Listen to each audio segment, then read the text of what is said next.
On laisse penser à la population française que le vin serait protecteur, apporterait des bienfaits que ne font pas les autres alcools. C'est faux. Donc scientifiquement, le vin est un alcool comme un autre. Avec ces propos, la ministre de la Santé, Agnès Buzyn, met les pieds dans le verre. Même certains députés languedociens de La République En Marche montent au créneau. Moi, j'étais très surpris de sa position. D'abord par rapport à deux aspects. Le premier, c'est que aujourd'hui, par rapport à ses collègues scientifiques qui ont toujours démontré que le vin avec une consommation raisonnée pouvait être bénéfique à l'individu. Et puis le deuxième aspect, c'est qu'elle prend la position du président de la République totalement à contre-pied, puisque déjà quand il était ministre de l'économie, il s'était positionné pour que sur des secteurs de l'économie comme le no-tourisme, il fallait les accompagner, les protéger.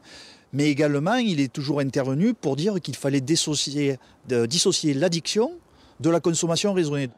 Chez les viticulteurs, il y a ceux qui sont ulcérés par le discours de la ministre et il y a ceux qui jouent l'apaisement et appellent au dialogue.